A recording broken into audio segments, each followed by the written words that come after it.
এখন যে ঘটনা শেয়ার করবো এটা হচ্ছে আমার কাছে আসে ফেসবুকে। আপুটা হচ্ছে ফারজানা নাইম, ওনার হাজবেন্ডের ঘটনা আর কি। ওনার হাজবেন্ডের নামটা বলছি না, যেহেতু উনি মিডিয়াতে চাকরি করে, মিডিয়াতে কাজ করে। তো ওনার দেখা যায় যে মোস্ট অফ দ্য টাইম বাসায় আসা, মনে করেন যে বাসায় আসার টাইমটা হচ্ছে রাতের বেলা। মোস্ট অফ দ্য কেসেস রাতের বেলা বাসায় ফিরত। তো একটা সময় ডিসিশন হয় তারা বাসা চেঞ্জ করে। বাসাটা ছিল আগে যেখানে ছিল সেখান থেকে তারা বর্ণশ্রীতে বাসা শিফট করে। তো বাসাটা শিফট করার পর সেদিন বাসাটায় উঠে তার ননদ তার সাথে থাকতো, তার 2 ছেলে মেয়ে, সাথে একটা মেয়ে থাকতো আর কি। এবং তার হাজবেন্ডটা মোস্ট অফ দ্য টাইম রাত দেরি করে আসতো। তো সেদিন তারা বাসা শিফট করার পর হাজবেন্ড ছিল না। তো তাদের বাসা গোছাতে গোছাতে রাত 2:30 বেজে যায়। তো খাওয়া দাওয়া করে সবাই শুয়ে পড়ে। এমন সময় থেকেই আর কি, ওই দিন থেকেই শব্দ একদম শেষ অবধি পর্যন্ত তাকে বাসাতে সাফার করতে হয়, যে 1-1.5 মাস ছিল ওই বাসাতে। তো প্রথম দিন রাতের বেলা হঠাৎ করে শিলপাটার শব্দ, উপরের ফ্ল্যাট থেকে শিলপাটার শব্দ আসতেছে। এবং এত জোরে জোরে শিলপাটার শব্দ, এটা বন্ধই হচ্ছে না। ফজরের ওয়াক্ত পর্যন্ত শিলপাটার শব্দ। তো বলে যে আসলাম এই বাসায় নতুন, এই শব্দ করে যদি মানুষকে ডিস্টার্ব করে, তো কাজের মেয়েটাকে পরের সকালবেলা বলে যে তুই যা তো উপরে দেখতো কারা থাকে, ওদেরকে বলি যে যদি রাত্রেবেলা কিছু বাটাবাটি করতে, রাত্রেবেলা না বাটে। আপু তার মেয়েটাকে বলে। তো কাজের মেয়েটা উপরে যায় এবং দেখে যে উপরে কোনো ফ্ল্যাটে কেউ থাকে না, উপরটা পুরোটাই খালি। তাদের বাসার 5 তালাটা, মানে 6 তালাটা আন্ডার কনস্ট্রাকশন আর কি, তারা থাকতো 5 তালাতে।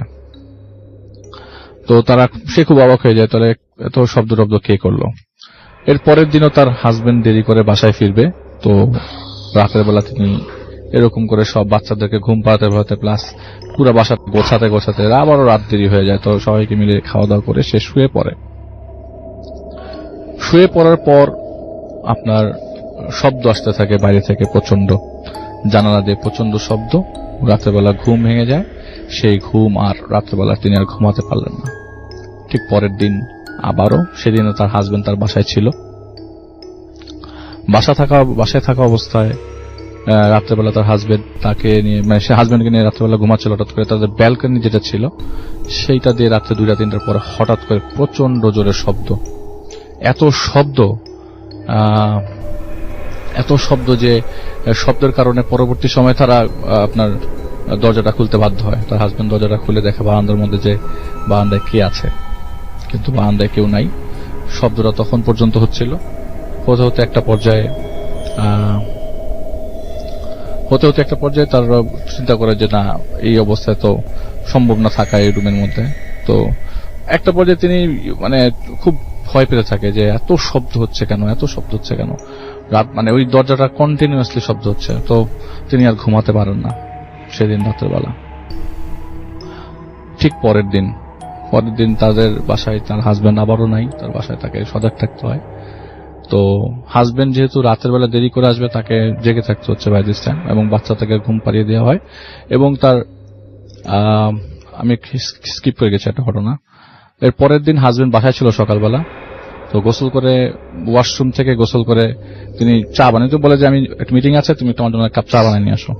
তো সে ওয়াশরুম থেকে বের হয়ে আসে। যে কি ব্যাপার, তুমি ওয়াশরুমের দরজা লাগাই দিচ্ছ কেন? যে কাজের মেয়েটা পরে এসে খুলে দেয়। তো ওয়াশরুমের দরজা বাইরে লাগাই দিচ্ছ কেন? বলে আমি তো বাইরে দরজা লাগাই দিইনি।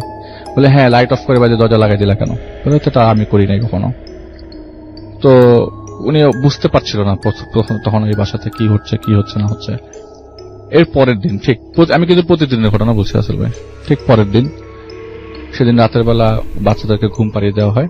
ঘুম পাড়িয়ে দেওয়ার পর তিনি সজাগ ছিলেন, এবং সজাগ থাকা অবস্থায় এক পর্যায়ে তিনি ওয়াশরুমে যান, ফ্রেশ হতে যে বেরোতে যায়, দেখে সে যখন বেরোতে যাবে তখন তার বাথরুমের বাইরে দরজাটা লেগে গেছে আর খুলছে না।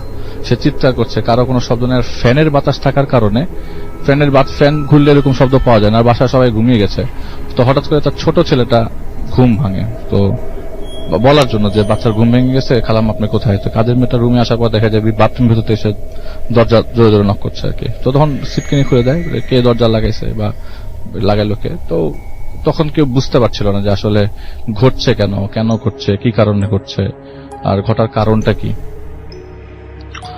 তো এরপরে এরকম ঘটনাগুলা ঘটতে থাকা অবস্থায় তারা ডিসিশন নেয় যে এরকম ভাবে তো থাকা সম্ভব নাই বাসাতে। আর নুপুরের শব্দটা খুব আহামরি কিছু না, ওই শিল পাটার শব্দটা প্রতিদিন হচ্ছে, বাথরুমে পানি পড়ার শব্দ, কন্টিনিউয়াসলি পানি পড়ছে। আর পরবর্তী সময় তিনি একটা কথা হচ্ছে, তিনি তাহাজ্জুদের নামাজ পড়তো, আবার তার তাহাজ্জুদের নামাজ পড়ার পর সে ফজরের নামাজ পড়ে ঘুমাতো। এই বাসায় আসার পর থেকে তাহাজ্জুদের নামাজের সময় তিনি লক্ষ্য করলেন যে তার সাথে নামাজ যখন তিনি পড়ছেন তার সাথে কি জানি সিজদা দিচ্ছে। তা আপনি যখন জামাত পড়বেন আপনি বুঝবেন পিছনে আপনার সাথে কেউ নামাজ পড়ছে কি পড়ছে না। তিনি ওটা বুঝতে পারতেন যে তার সাথে কেউ নামাজ পড়ছে। তো এটা ফজরের ওয়াক্তে হয় বা তাহাজ্জুদের সময় হয়, এটা তার মা তাকে বলেছিল যে তাহাজ্জুদের নামাজ যারা পড়ে তারা এরকম অনেক কিছু ফিল করে। তো তিনি বলল যে আমি আসলে তাহাজ্জুদের নামাজ না, আসলে আমি সব ওয়াক্তের নামাজ পড়ার সময় ফিল করতাম আমার সাথে কেউ নামাজ পড়ছে। আচ্ছা, সব সময় নামাজ পড়ছে, আমার সাথে কেউ নামাজ পড়ছে। তো এটা উনি রেগুলারলি ফিল করতো আর কি। তো প্রায় 1 মাস উনি মোটামুটি এইসব অবস্থা দিয়ে যাচ্ছিল। একদিন হঠাৎ করে তিনি ঘুমন্ত অবস্থায় তার ওয়াইফ, মানে তার ঘুমানোর আগে তার হাজবেন্ড তাকে বলেছিল যে আমার একটা কাজ আছে, তুমি আমাকে একটু জাগাই দিও, সন্ধ্যা 6টার দিকে আমাকে বের হতে হবে, তুমি আমাকে উঠাই দিও। তো তিনি ঘুম থেকে উঠার সময় কানে কানে শব্দ পাইলেন যে এই তুই তোর হাজবেন্ডকে জাগাই দিচ্ছিস না কেন, তোকে তো জাগাই দেওয়ার কথা। এর মধ্যে সন্ধ্যা 6টা পার হয়ে 7টা বেজে গেছে, যে তার আর ঘুমায় না। কিন্তু সেই শব্দটা এখনো প্রপারলি সে কানে কানে এখনো, মানে সে কানে কানে শব্দটা পেয়েছিল, কিন্তু সে ঘুম থেকে উঠতে পারে নাই। তো পরে ঘুম থেকে ওঠার পর তার হাজবেন্ড বলছে তুমি আমাকে জাগাই দাও নাই কেন? বলে যে আমি না শব্দ শুনেছিলাম, আমাকে কেউ বলেছে তোমাকে জাগাই দিতে হবে, বাট আমার ঘুমটা ভাঙে নাই। ঠিক পরবর্তী দিন তার হাজবেন্ড সে মানে রাত্রিবেলা ঘুমিয়ে গেছে, তখন পুরো ঘুমটা তার লাগেনি। ওই সময় হঠাৎ করে কানের মধ্যে ফিসফিস শব্দ আসলো যে তুই যে মানত করেছিলি সেই টাকাটা কি, সেই মানতটাকে তুই কমপ্লিট করেছিস কিনা, মানতটাকে তুই মানে দিয়েছিস কিনা। তো সে ঘুম থেকে ওঠার পরে সে চিন্তা করলো, হ্যাঁ 2008 সালে সে একটা মানত করেছিল কোন একটা কারণে, সেই মানতের টাকাটা সে আর দিতে পারেন না আর কি, ভুলে গেছিল। তো সেই মানতের টাকাটা সে পরবর্তী সময় শোধ করে। তার ক্ষতি হচ্ছিল না, কিন্তু তার অবস্থা খুব খারাপ হয়ে গেছিল। সে কোনো কিছু খাচ্ছিল না, কোথাও যাচ্ছিল না, কথা বলছিল না, সারাক্ষণ গুমুট মেরে থাকতে। হঠাৎ করে তার ননদ তার সাথে খুব খারাপ ব্যবহার করে, গালাগালি করে। এক পর্যায়ে ওই বাসার নিচে একজন লোক থাকতো, উনি বলতো যে ওনার অবস্থা তো ভালো না, এত প্রচন্ড গালাগালি করছে, আপনি এক কাজ করেন এখানে একজন আছে তার সাথে একটু কথা বলে নেন। তো সেই লোকটা তাকে একটা পানি দেয়, পানিটা খাওয়ার পর ননদের অবস্থা কিছুটা ঠিক হয় এবং সে সাথে সাথে বগুড়া চলে যায় ফুল ফ্যামিলি সহ। বাসাটা তখনও ছাড়ে নাই। বগুড়া যাওয়ার পর তার বাবাকে বলে যে আমি এই বাসার মধ্যে অনেক কিছু ফেস করছি, রেগুলার এইসব পাটাপোতার শব্দ, দরজা, আমার ব্যালকনির সামনে দরজা প্রচন্ড দরজা ধাক্কাধাক্কির শব্দ, এইসব শব্দ আর সহ্য করা যাচ্ছে না, তুমি একটা ব্যবস্থা করো। তো বলে যে আমাদের পাশে একটা ইমাম আছে, তার সাথে একটু কথা বলো। কথা বলার পর সেই ইমাম বলল যে এই ইমাম তখন চোখ বন্ধ তার সামনে, বলে যে আপনাদের বাসায় 4টা জিন থাকে, 4টা জিনের মধ্যে একটা ভালো বাকি 3টা খারাপ, কিন্তু আপনি কি জানেন আপনাদের বাসাটা কি মানে দক্ষিণ সাইডে নাকি, আপনাদের দক্ষিণ সাইডে কোনো রুম আছে নাকি? বলে হ্যাঁ, দক্ষিণে আমাদের রান্নাঘরটা। বলে কি যে এটার পাশে কোনো রুম আছে? বলে না, এটার পাশে কোনো রুম নাই। বলে এটা ঠিক আছে, আপনারা যত তাড়াতাড়ি পারেন ওই বাসাটা ছাড়েন, এবং ওই বাসার আসে আপনারা ওঠার আগে কি কোনো ধরনের ঘটনা ঘটেছিল কিনা? তখন বলে যে না, আমরা কোনো কিছু জানি না। বলে যে যত জলদি পারেন। এবং ঢাকায় আসার পরপরই তারা গুড নিউজটা পায় যে তার হাজবেন্ডের অফিসের নিচে তাদের একটা ফ্ল্যাট খালি হয়, তারা সাথে সাথে ওটা শিফট করে ফেলবে। তো শিফট করেও করে ফেলার পর ওই বাসার দারোয়ানের তো প্রায় অনেকদিন যায় আর কি। তো হঠাৎ করে একদিন খবর আসে, তার দারোয়ান, ওই বাসার দারোয়ানের ওয়াইফ আবার তাদের বাসায় কাজ করতো আর কি, ছোটা বুয়া হিসেবে। তো সেই আপনার সেই বুয়া তাকে বলল যে আপা আমি খবর পেলাম ওই বাসায় আপনারা যাওয়ার পরে একটা হাজবেন্ড ওয়াইফ তার বাচ্চা সহ উঠে আর কি। তো 15-20 দিন ছিল। 15-20 দিন থাকার পরে একদিন হঠাৎ করে হাজবেন্ডটা তার বাচ্চাকে নিয়ে ব্যাগট্যাগ গুছিয়ে বলতেছে যে আমি আমার বাবাকে দেখতে যাচ্ছি গ্রামের বাড়িতে। তো বাড়িওয়ালা জিজ্ঞেস করে যে আপনার ওয়াইফ কোথায়?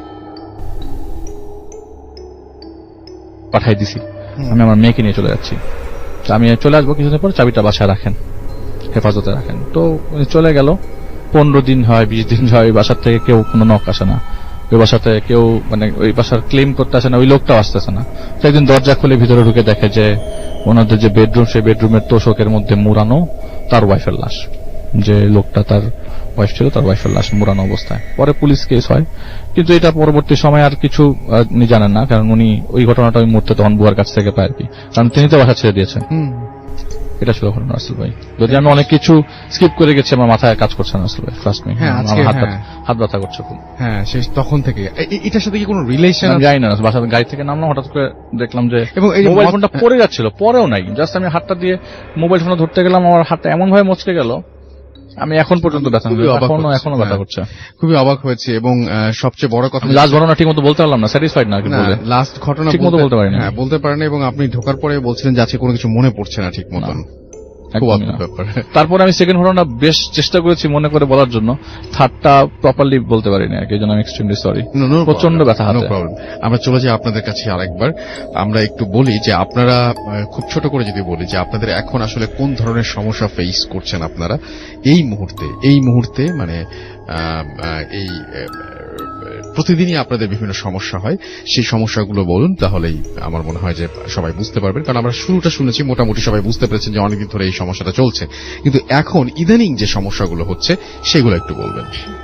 ইদানিং যে প্রবলেমগুলো হয় সেটা দেখা যাচ্ছে, হঠাৎ বসে আছি সবার সাথে গল্প করছি, হঠাৎ করে পুরো গায়ে একদম গলা থেকে শুরু করে পা পর্যন্ত জাস্ট 3 আঙ্গুলের স্ক্র্যাচ পড়ে। আর দেখা যায় আমি কথা বলছি, আমি শুনতে পাচ্ছি যে আমি বাংলায় কথা বলছি, বাট আশেপাশে যারা থাকে তারা শুনছে যে না আমি বাংলায় কথা বলছি না, উর্দুতেও কথা বলছি না। একটা যেটা আমি বলেছিলাম এটা কিছুটা অ্যারাবিয়ান টাইপের, একটা ওল্ড অ্যারাবিয়ান, লাইক এখন থেকে 500-700 বছর পূর্বে অ্যারাবিয়ানরা যেভাবে করে কথা বলতো ওরকম একটা অ্যারাবিয়ান বোঝা যায়, বাট এটা কোন সময় এত আগের পুরনো যে অ্যারাবিক ল্যাঙ্গুয়েজ, এটা আপনি কিভাবে বুঝলেন? এটা বোঝা যায় কিছুটা যেরকম ইজিপশিয়ান ল্যাঙ্গুয়েজ। অনেকেই তো অনেক মুভি এরকম জায়গাগুলোতে শুনেছি সব ল্যাঙ্গুয়েজ সম্পর্কে। তা অ্যারাবিয়ানটা উল্টা করে বললে যেরকম শোনা যাবে খানিকটা ওরকম, যেটা কিছু কিছু ওয়ার্ড অ্যারাবিয়ান যেগুলো আমরা সাধারণত ইউজ করে থাকি, যেরকম মারহাবা, এই টাইপের ওয়ার্ড যেগুলো আছে, এই ওয়ার্ডগুলো কিছু কিছু ওয়ার্ড যেগুলো আমরা ডেইলি ইউজ করি, এরকম ওয়ার্ডও তার সাথে থাকে। ওকে, আমি শুনেছিলাম যে আপনার পারিবারিক মানে বা আপনার সাংসারিক জীবনেও এই সমস্যাগুলো হচ্ছে, আপনার ফ্যামিলিতে অনেক ধরনের সমস্যা হচ্ছে এই আপনার এই সমস্যার কারণে। সেই সমস্যাগুলো একটু বলবেন, মানে যেগুলো থেকে আপনি একদম, যেগুলো আপনি চান না যেগুলোর হোক, এক মুহূর্ত থাকুক, যেগুলো আপনাকে অনেক বেশি কষ্ট দিচ্ছে প্রতিদিন, সেইগুলো একটু আমাদের। সেটা দেখা যাচ্ছে আমি আমার প্রিয়জনদেরকে আঘাত করছি। যেমন একদিন আমি আমার মায়ের সাথে বসা, তো ও ওয়াশরুমে গিয়েছে, তো আমি ওনাকে এমন ভাবে ধরছি, লাইক তার গলাটা ঠেসে ধরছি পুরোপুরি, তাকে আমি আগে ভালোভাবে ধরে গলাটা ঠেসে ধরছি, না সে সাউন্ড করতে পারছে না, সে মানে কাউকে ডাকতে। এগুলো তো অনেকেই হয়, কিন্তু আপনারগুলো একটু ডিফারেন্ট লেগেছে। যেমন আপনি বলছিলেন যে আপনি মানে আপনার বাসায় ম্যাক্সিমাম জিনিসপত্র ভাঙা, যেগুলো আপনি ভেঙেছেন। হ্যাঁ, ম্যাক্সিমাম জিনিসপত্র আপনার যে পায়ে দিয়ে আঘাত করে মানে যে বিছানা ভেঙে ফেলায়, যে এই সমস্ত বিছানাগুলো যে ভেঙে ফেলা, বিছানাটা এমন ভাবে ভাঙা ছিল যে দেখা যাচ্ছে মাঝখান থেকে ভেঙেছে, কাপড় চিপড়ালে যেরকম হয় একদম পুরোপুরি ওইরকম করে ভাঙা ছিল। যেটা বলতে গেলে যে রডটা থাকে বিছানা মিডলে, যে রডটা আমরা ইউজ করি, ওই রডটা কেউ যদি কাপড় ধরে টুইস্ট করে, ওরকম ভাবে সেই লোহার রড টুইস্ট করা। আর ভাঙাচোরা জিনিস ভাঙার মধ্যে বলতে গেলে এখানে সব জিনিস ভাঙে না রাসেল ভাই, যেগুলো আমার বা আমার ওয়াইফের খুব পছন্দের জিনিস, যেগুলো আমরা শখ করে কিনেছি বা অনেকদিন ধরে শখ করে আছে আমাদের সাথে, এই ধরনের জিনিসগুলো সব থেকে বেশি ড্যামেজ করে। যেমন আমার বাইক, আমার মোটরসাইকেল, ওটা ড্যামেজ করেছে একবার। ইভেন্চুয়ালি কেউ চিন্তা করতে পারবে না, যারা হয়তো মোটরসাইকেল চালায় বা গাড়ি চালায় তারা জানে, ইঞ্জিন সিজ হয়ে যায়, যেটা মোবিল ইঞ্জিন অয়েলের লাইনে কাদা, একদম পুরো কাদা, ময়লা কাদা, পলিথিন স্টুল যে টাইপের কাদা যেগুলো হয় আমাদের অনেক সময় বেসিনের লাইনে জমে, ওরকম কাদা ইঞ্জিন অয়েলের লাইনে যেতে আমার বাইকের ইঞ্জিনটা সিজ হয়ে যায়। এভাবে করে ইঞ্জিন সিজ হয়ে যায়, পছন্দের ঘড়ি থাকলে ভেঙে যায়, পছন্দের ফোন থাকলে, পছন্দের কোনো কিছু থাকলে সেটা থাকবে না। আমার হাতে এখনো যে ঘড়িটা আছে, এই ঘড়িটার গ্লাসটা পাল্টানো, এই ঘড়িটা আমার ব্যাগের মধ্যে রাখা, ও প্রসেস হয়েছে, চলে গিয়েছে, পরে ব্যাগ চেক করি, খুলে ঘড়ি ভাঙা। এইভাবে করে আমাদের জিনিসপত্রগুলো ভাঙে। আর ওর প্রতিদিনের প্রবলেমের মধ্যে একটা হলো বাথরুমে দোয়া না পড়ে ঢুকলে বাথরুমের মধ্যে প্রবলেম হবে, বাথরুম থেকে বের করতে কষ্ট হয়ে যাবে, আমাদের অনেক কষ্ট করে বাথরুম থেকে বের করতে হবে, যেহেতু বাথরুমে তেমন একটা দোয়া পড়ে। আরেকটা জিনিস শুনেছি যে কোনো সময় সবসময় চোখে চোখে রাখতে হয়, কোনো সময় আপনার মা বলছিলেন যে সবসময় চোখে চোখে রাখতে হয়। এটা দেখা যায় বাথরুম থেকে বের করবো যখন, যদি বাথরুম থেকে বের হওয়ার সময় দোয়াটা না পড়ে বের হয় বাথরুমের দোয়ার সাথে সাথে স্ক্র্যাচ একইভাবে, না দেখে রাখলে কোনোভাবে সুইসাইড অ্যাটেম্প করতে যাওয়ার মতন চেষ্টা করা, বা মনে করেন রান্নাঘরে আছে, আমি ওকে ছুঁয়ে অন্য একটা রুমে চলে গিয়েছি কোনো একটা কাজে কিছু একটা আনতে, হাতের কাছে যদি ছুরি থাকে সেটা দিয়ে সাথে সাথে নিজেকে আঘাত করতে যাওয়ার চেষ্টা করা বা আঘাত করেও ফেলা মাঝে মাঝে। এই জন্য অনেক সময় ঘুমায় যখন ও, ঘুমানোর পরে প্রায় 2 ঘন্টা 3 ঘন্টা আমার এক্সট্রা সজাগ থাকতে হয় ওর জন্য। দেখা যায় ঘুমিয়ে গিয়েছে, ঘুমিয়ে যাওয়ার পরে ঘুমের মধ্যে সেন্সলেস হয়ে গিয়েছে, দাঁত লেগে গিয়েছে, যেটা আমরা বাংলায় বলি দাঁত লেগে নিঃশ্বাস বন্ধ হয়ে পড়ে আছে পুরোপুরি। তখন দেখা যায় পানি সেটা দিয়ে সেন্স আনা হয়, আনার পর আবার একটু দোয়া পড়ে 3 কুল পড়ে, যেটা মুসলমানদের ফালাক না সিক্লাস পড়ে ফু দিয়ে তারপর ঘুম পাড়িয়ে দিয়ে আমার প্রত্যেকদিন 2-3 ঘন্টা এরকম সজাগ থাকতো। ইভেন কোনো কাজে গেলে, ইভেন যখন এক্সাম দিতে যায়, এক্সাম দিতে যাওয়ার সময় ওর অনেক সময় স্পেশাল পারমিট নিয়ে নেওয়া লাগে, যে ওর একটু শারীরিক সমস্যা আছে বা মেডিকেল পারমিট নিয়ে, সেই ক্ষেত্রে এক্সাম হলেও কেউ না কেউ আমাদের স্টে করতে হয় ওর জন্য। আচ্ছা, যে আমাদের প্রবলেমটা এই পর্যায়ে এসে দাঁড়িয়েছে। এবং এটা সব থেকে আশ্চর্যজনক বিষয় ভাই, এটা কোনো দিন রাত কোনো কিছু দেখে না। এটা যখন মন চায়, আমি একটু আগে ভাই যখন গল্প আপনি কাহিনীটা বলছিলেন, তখন আমি হাতটা উঁচু করেছিলাম, রাসেল ভাই খেয়াল করেছিলেন না জানি না, এখানে ঠিক 3টে স্ক্র্যাচ পড়েছিল। যখনই আপনাকে দেখে আমি নামিয়ে রেখেছি, রাখার সাথে সাথে একটু পরে স্ক্র্যাচটা চলে গেল। আমি তখন দেখেছিলাম। ও প্রথমে কাহিনীটা বলতে পারলো না, ওর পিঠে স্ক্র্যাচ পড়েছে। আপনার মা বলছিলেন যে হ্যাঁ, আজকে আসার আগেও পিঠে এরকম স্ক্র্যাচ পড়েছে। আজকে আসার আগে এমন একটা দাগ হয়েছে, সেটা বেত দিয়ে মারলে যেরকম হয়, একদম পুরো এরকম বেত দিয়ে মারার দাগ। লাইক আজান হচ্ছে, আমি বলতেছি যে আমি আজানটা শুনতে পারতেছি না, প্রচুর কষ্ট হচ্ছে, কান চেপে ধরে আছি, এরকম হঠাৎ করে পিঠে ব্যথা করছে।